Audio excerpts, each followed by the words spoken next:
कुरा नलुकाउनु न। के भयो भन्नुहोस् त? अतिस लाग्यो हो? के भयो भान्जे? सन्चो भएन कि क्या हो? होइन मामा, केही भएको छैन। खै किन हो, पिँढीको दिनमा बसेर रुँदै हुनुहुन्थ्यो। घरको याद आएर होला कि तपाईँले भान्जीको मन दुख्ने गरी केही भनिदिनु भयो? बुद्धि छैन मेरो? जे मन लाग्यो त्यो बोल्नलाई?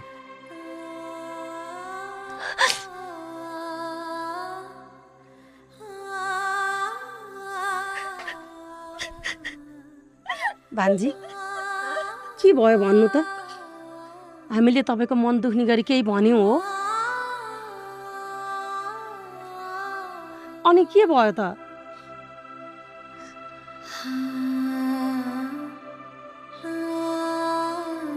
म घर जान्छु मामा, मलाई घर लगिदिनु। किन जाने भन्नु त? तपाईँले नै अब त्यो घर बस्दिनँ भनेर यहाँ आउनुभएको होइन? किन यसरी कमजोर हुनुभएको तपाईँ? हिम्मत गर्नुहोस् भान्जी। मलाई घरको याद आएर होइन, मलाई बसन्तले रोक्न आउँदा मैले किन जिद्दी गरेर आएँ भन्ने पछुतो लागेर, उसलाई भेट्न मन लागेर हो। उनीहरू हाम्रो घर नजिक आए होलान्, मलाई एकचोटि त्यहाँ लगिदिनु न मामा।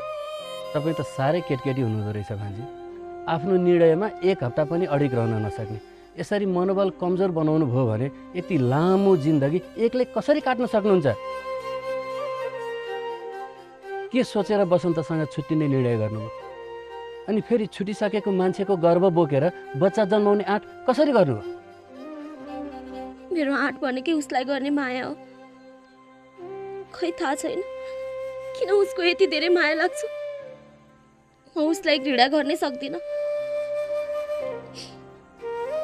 यदि उसलाई घृणा गरेँ भने म झनै दुखी हुन्छु। बरु एक हो र उसलाई प्रेम गर्दामै म खुसी हुन्छु मामा।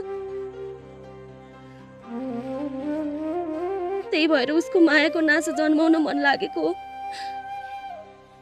भोलि यही मेरो साथी हुन्छ। गलत। भोलि तपाईँलाई साथी हुन्छ, मायाको चिनो हो भनेर बच्चा जन्माउने निर्णय गर्नुभएको हो भने तपाईँले कच्चो निर्णय गर्नुभयो। छोराछोरी हाम्रा पनि छन्, तर खोइ उनीहरू हाम्रा साथी भएर बसेका, उनीहरू अर्कैका साथी हुन्छ।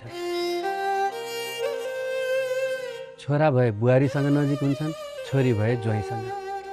जिन्दगीमा साथी हुने भनेकै श्रीमान श्रीमती नै हो भान्जी। हेर, तिम्री माइजू र म जस्तो।